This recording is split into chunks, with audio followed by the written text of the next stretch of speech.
There are a lot of people out there who claim to be good at multitasking, but few can do it as well as my guest today. Kristi Setaro Hujik joins me. She's a health coach in nutrition, but she is also really well versed in the broadcasting world in golf. Former ESPNer, Golf Channel, SiriusXM PGA Tour Radio, SiriusXM senior producer. We're going to have a blast here telling her story, getting a deep look at the way in which she has played the course, if you will, of her life. Kristi, I really appreciate you doing this. I'm Bryan Fenley, golf and tennis broadcaster and a national anchor for Fox Sports Radio. Excited to have you on here. Yeah, and I appreciate you reaching out and have enjoyed watching you visit with many of my colleagues, past, present. It's been really cool. So glad to be a part of it.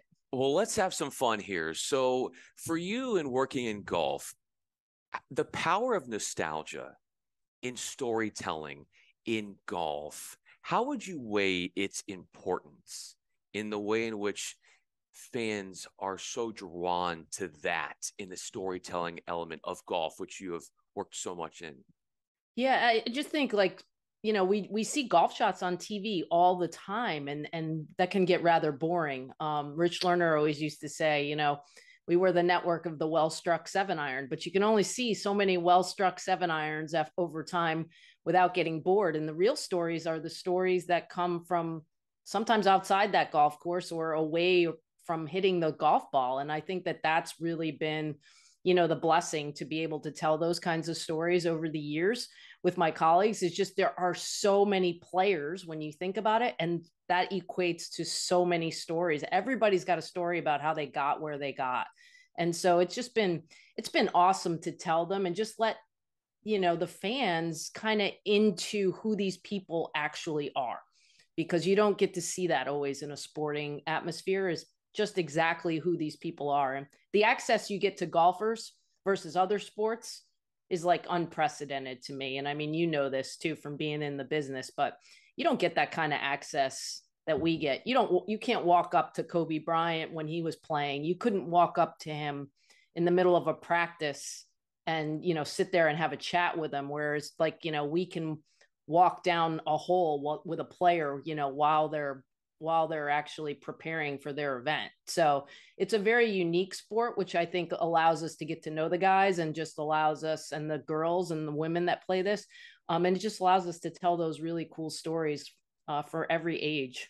Why do you think, Kristi, that there is such an added accessibility in golf? And even beyond basketball, you brought up Kobe Bryant when he was playing, but also in the NFL, there are these scrums of reporters in locker rooms or press conference, and everybody's getting the same sound bite.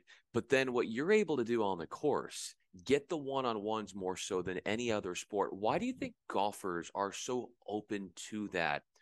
More so than maybe other athletes in other sports who are exactly in tune with that sort of back and forth. Well, I think there's a social atmosphere that goes along with playing golf, right? When you're playing with someone, you're talking to that person, you're having a conversation, you can get to know someone so well over 18 holes.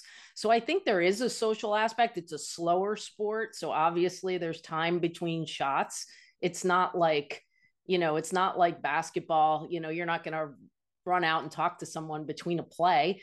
But when golf, there's quite a few minutes when a pro hits a tee shot and then has to walk to his golf ball in a practice round. You can learn a lot in that, 3 or 4 minutes that it takes to get to the golf ball and for them to hit the next shot. So I think that's part of it. And again, it is a sport that allows you to get to know someone if you're playing with them.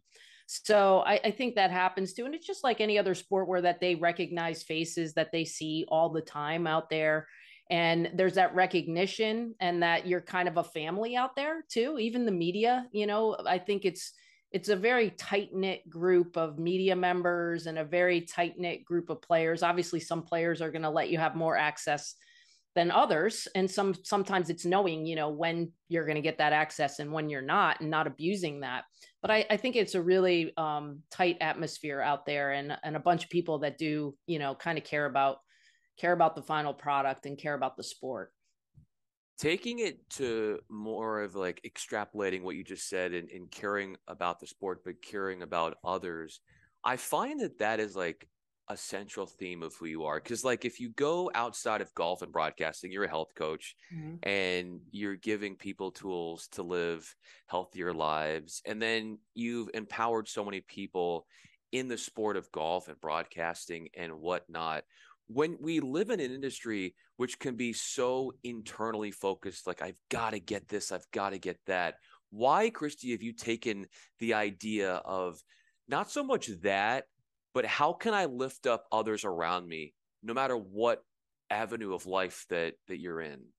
Yeah, I mean, that's something I pride myself, on. I get way more excited. Like, I have people that started as PAs, that worked on my shows at Golf Channel that are doing great things up in Connecticut for Golf Channel. I get so excited for them.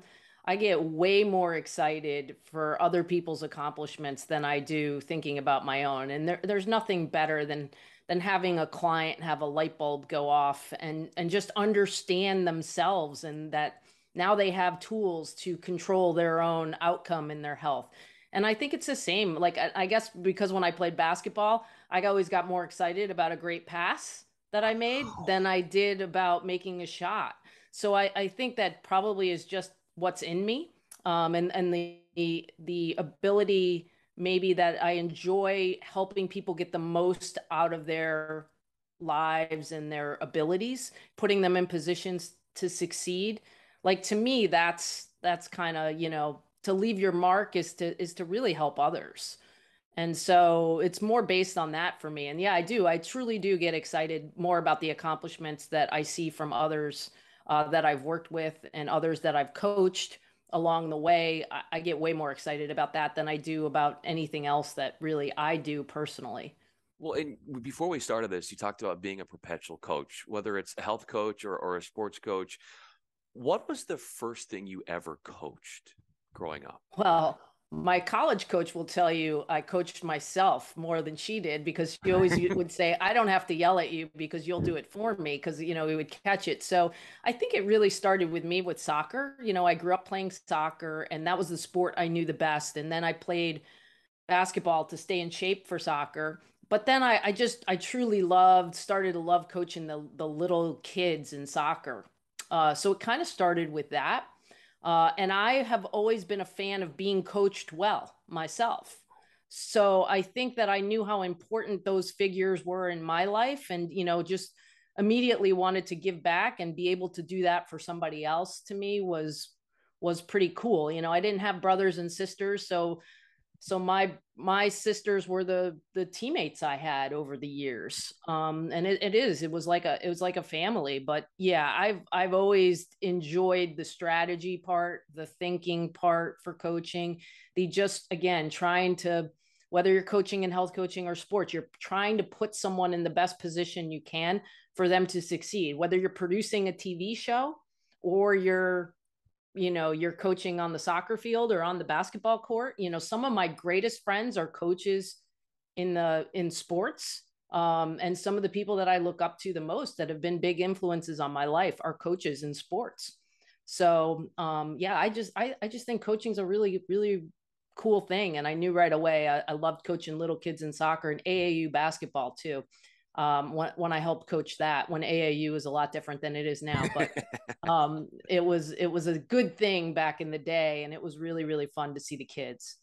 So going to those AAU basketball coaching days, what are you Mhm. like when running a practice? What am I going to learn about you with the way in which you are overseeing a practice? I think honest is number one. I think all my clients or people I've coached or helped over the years would tell you that I'm honest, but finding a way that to deliver, like, here's some things you're doing really, really well, but maybe here's something we can tweak, going forward if we want to get to the next step or get to the next level, but always acknowledging where you're at, which is really, really important in health coaching. Acknowledge where the person's at, but then trying to help them get to that next level or get where they want to get. And again, like, I think that overarching theme permeates through TV, through radio, through health coaching, through coaching sports. Like, that's it. You can kind of speak about that and make a blanket statement across all of those things, and it applies.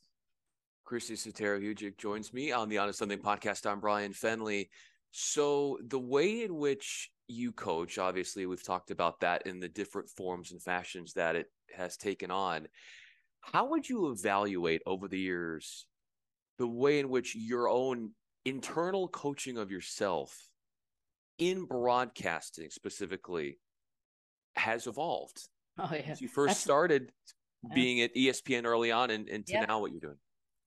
Just understand, I think the biggest thing was that I was just really hard on myself, always growing up. And even when I started at ESPN, really hard on myself if I made a mistake. If you follow, if anyone knows who Gretchen Rubin is, she has these 4 tendencies, and you take this quiz, and I will come up the upholder every single time, which means I respond to inner expectations and outer expectations. So I want you to be happy with me, but I want to do it well too. So I think that was the biggest thing that's changed, is just that I'm just so much lighter around myself, and understanding like things aren't always going to be perfect, and that's okay, but there's no failures, there's just learning experiences. So it's learning, from any mistake that you do make, but again, not going home and losing sleep over it, at night. And used to definitely take it way harder, than I do now. Everybody makes mistakes; they still happen. We all want to be good, but we talk to clients. We talk about progress over perfection, and that's really what's the most important along the way. So I would say the biggest thing is just being a lot more gentle with myself and not so demanding of myself. How have you found, Kristi, that being more gentle with yourself and understanding that there is a human element where nothing is ever going to be perfect? We're humans, but taking on that mindset has actually produced better work than you thinking, I have to get this work perfect, and it suffers. And that this newfound approach that you have has actually, in a roundabout way, made you better at your job.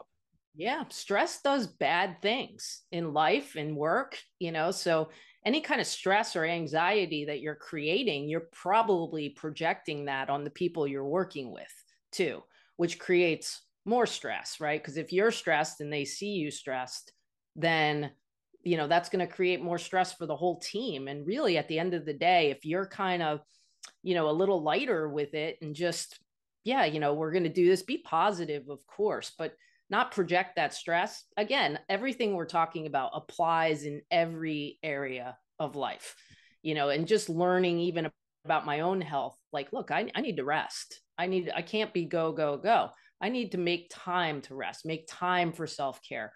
I don't have to work 20 hours a day to be successful. It's really just learning that balance, which I know sounds cliche, but you do need to have that balance. There are times you need to be tough, times you need to be on top of things, but like the stress and anxiety I would create within myself, I'm sure projected on others.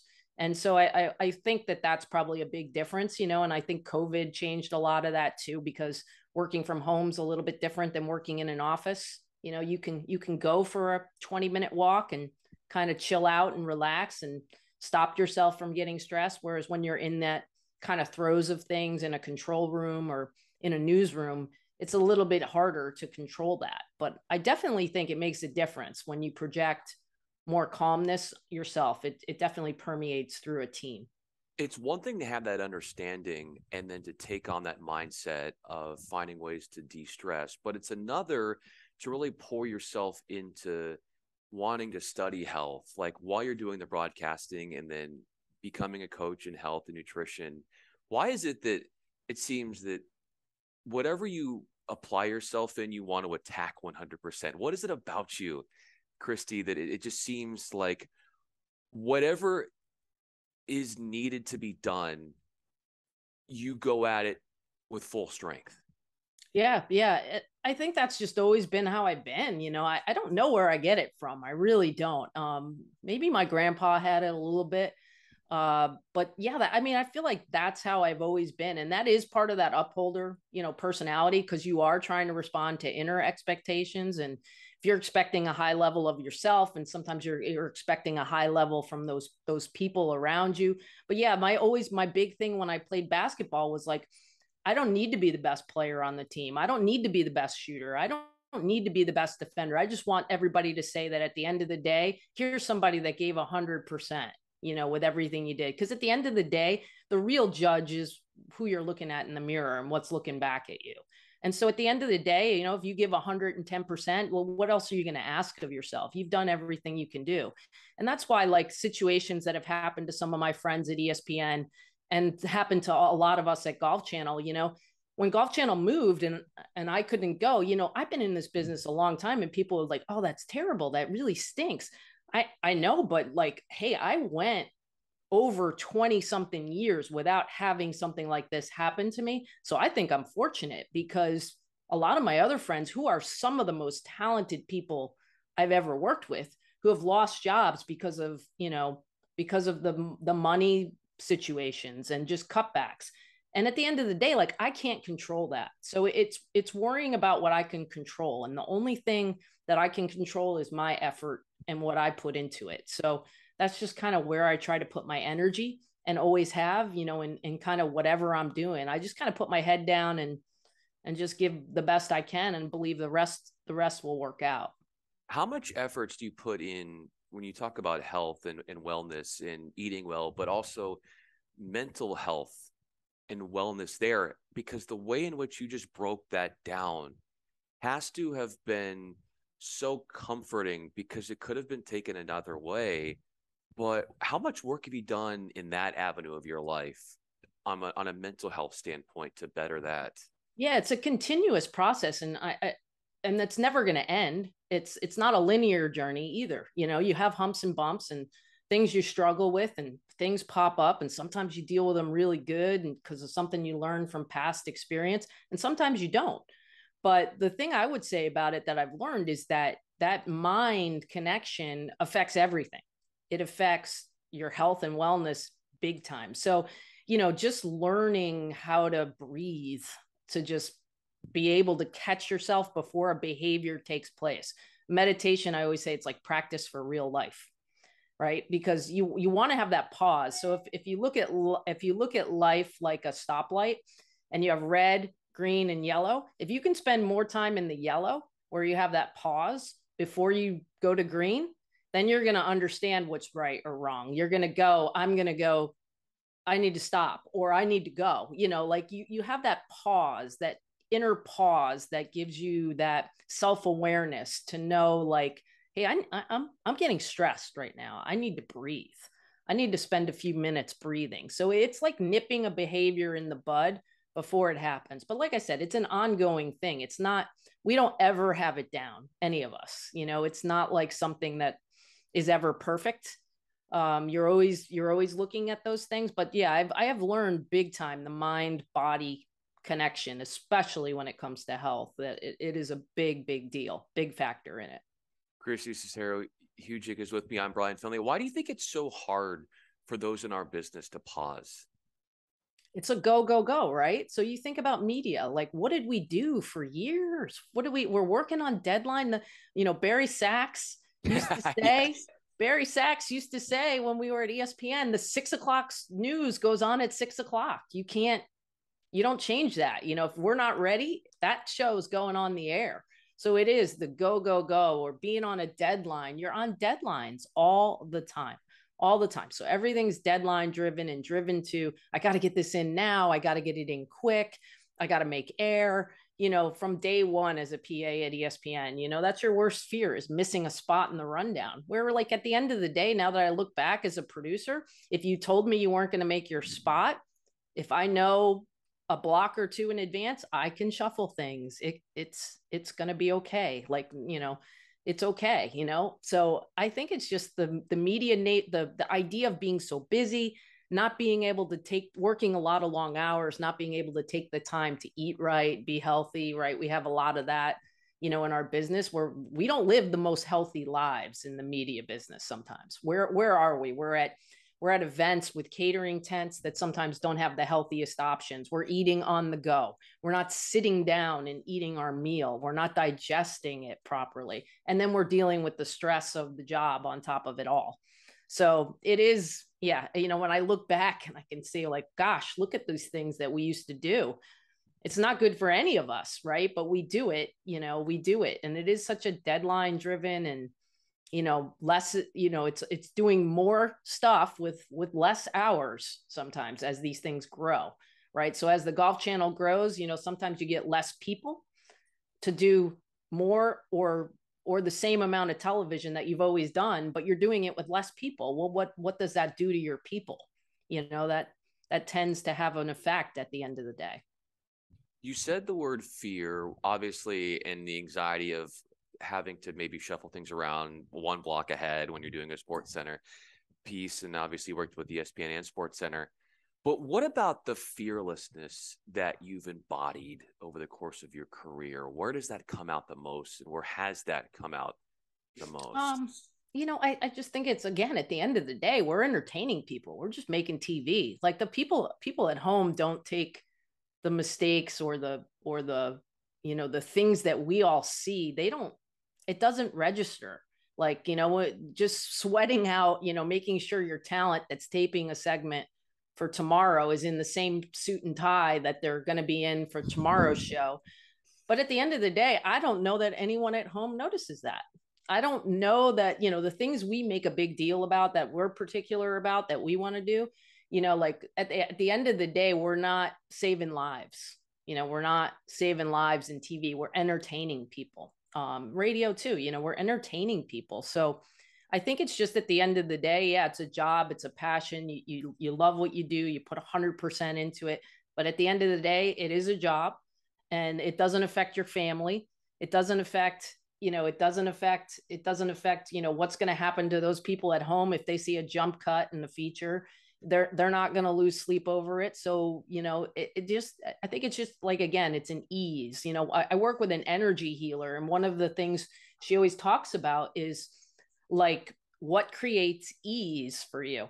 So it's about the stories you tell yourself that creates ease. And to me, the stories I'm always telling is like, look, yeah, we're going to do this the best of our ability, no doubt.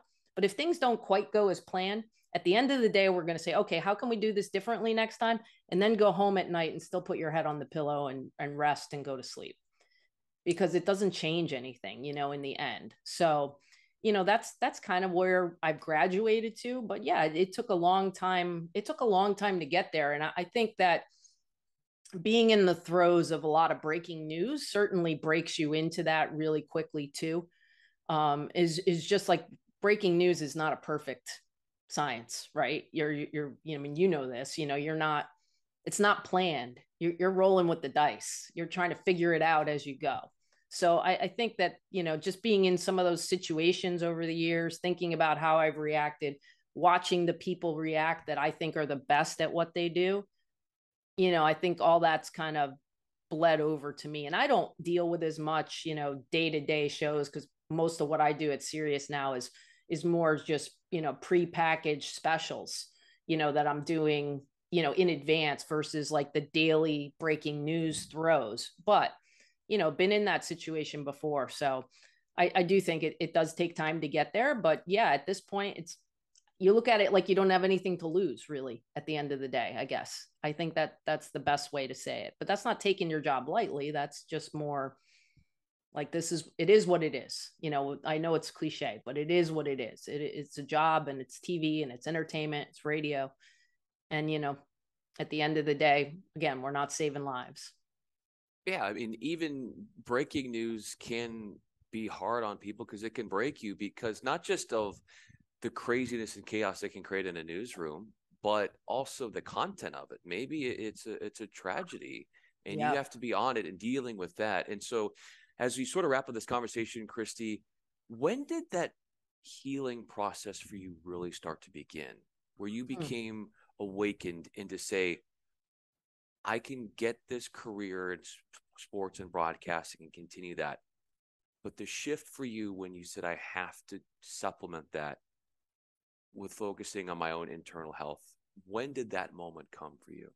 I think it came when I got diagnosed with multiple sclerosis, and it was I was going through it in 2016, but didn't get diagnosed till January of 2017. And certainly any diagnosis like that comes as a shock. But me, I'm much better knowing what I'm dealing with than the unknowns. So not knowing what was wrong with me for a while was probably drove me crazier than anything I think that's ever happened to me in my life. Was like, I know there's something wrong and no one's getting to the bottom of it. And I think it was like in that moment when I knew what I had, it was saying like, hey, I'm going to control the things that I can control. My diet, my sleep, my exercise, and I'm going to check all these boxes, my attitude, and I'm going to check all these boxes and control what I can. And at the end of the day, again, same thing we were saying before, I'm going to look in the mirror and know I did everything I can do. Sometimes genetics and your environment play a role in what happens to you. And certainly it did when I got diagnosed like I did. But at the end of the day, you learn really quickly. You do have a say in this. You do have a say in this if you do the right things and put your focus on the right things. And for me, the right things are just controlling the things that I can control and focusing there. My final question for you, and Kristi Setaro is with us. Kristi Setaro Hujik, I'm Bryan Fenley. Speaking of somebody who has been such a humongous influence on your life that you worked with at Golf Channel, and we all miss him, Tim Rosaforte. Yeah. How do you still hold on to the lessons that he taught you to this day? Oh gosh, Timmy's I don't really go many days in a week without thinking of Tim. There are some times where I'm writing and I'm just like, God, I need Timmy right now. I need to come up with a line.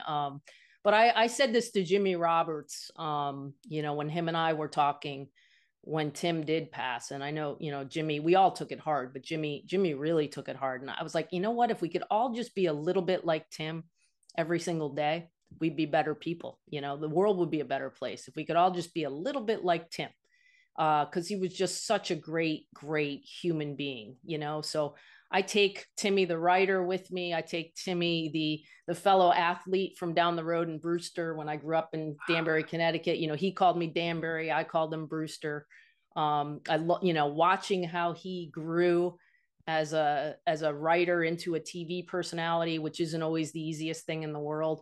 But I think about him all the time. I do. He's just such a great spirit and someone who is, we were all blessed to be around. We wish we had him longer, but he's definitely with all of us, every single day. He has left that indelible, everlasting legacy on you and so many others in the business. And you can just feel his spirit emanating through you, like I feel it in this conversation. And knowing that you can carry on his lessons and teachings has to be a very special thing. And to know how close you were to him and to know just the amount of influence and impact to this day and in the future he will have on golf and in sports and in writing. Kristi Setaro Hujik, I'm Bryan Fenley. Thanks so much for letting us in on your life, taking a deep look at how you've made it, what you've been powered by, and checking in on yourself through this process and your devotion to healing. It's really been inspiring, and I really appreciate you coming on and sharing your story. No, thanks, Bryan. I appreciate it. Thanks for having me.